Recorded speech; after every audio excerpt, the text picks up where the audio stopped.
যাবি পাট খেতে? ভেটকি। হ্যালো এভরিওয়ান, বুঝতেই পারছেন আজকে মগের সাথে কেরা আছে। মগের সাথে আছে শান্তি দিছে নিগদা। তো মুই চলে এলাম মগো অফিসে বাড়ি ধরা ডিওএইস। এইখানে হইলো গিয়ে মগো টক শো শুরু হইবে। তো দেখতে থাকুন, মগো টক শো এখনই শুরু হয়ে যাবে। Hello everyone, welcome to our show Flash Talk. মগো সন্না মইতাছে গিয়ে ফ্লাশ টক। তো মগো শো এখন শুরু হয়ে গেছে। মোরে ভিডিও করতে দিকে মগো ডিরেক্টর সাহেব করে উঠলো। মোরা এখন মগো গেস্ট বিভিন্ন ধরনের কোশ্চেন করবো, দেখতে থাকেন। আচ্ছা, তোমার কেমন ছেলে পছন্দ? ঘুরিয়ালা? ইউ। মগো শো দেখলে আপনারা জানতে পারবেন শান্তিতে সিনিতে কোন ধরনের ছেলে পছন্দ করে, জানতে পারবেন বিভিন্ন ধরনের অজানা তথ্য।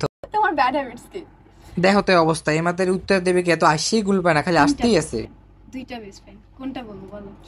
হ্যাঁ হ্যাঁ, জীবনে ব্যাপক ঘটনা মোগলকে শেয়ার করতে লাগলো। শেয়ার করতে করতে মোরা এখন চলে এলাম গেম সেগমেন্টে। হনুমান হনুমান। দেখো তো সঠিক উত্তর গেস করতে পেরে কেমন তারা করে নাচানাচি করতেছিল। তো এখানে একের পর এক গেম সেগমেন্ট চলতেছিল আর সে উত্তর দিতেছিল। ভেটকি। ভেটকি। মারামারি। মারামারি। হ্যাঁ, এক্সপ্রেশন দেখে মনে হইতেছিল কি হ্যাঁ মনে হয় মারামারি রোস্তাদ বাইরে বে কেমনি করে এক্সপ্রেশন দিতেছিল। তো ব্যাক ক্যামেরায় মোরা সবাই অনেক এনজয় করতেছিলাম, এটা একটু দেখাই নিলাম। এখন চলে এলাম অ্যাক্টিং রাউন্ডে। ছি, এগুলো কোন ধরনের কথা? এটা তুমি অ্যাক্টিং রাউন্ডে মোরা মজার মজার অনেক কিছু লেখা রাখছিলাম। এটা দেখে সে বলতেছিল যেটা কোন ধরনের কথা। এখন দেখি হ্যাম করে কোন ডায়লগটা দিয়ে শোনা। আমার কোলাকুলি হইব। যাবি পাট খেতে?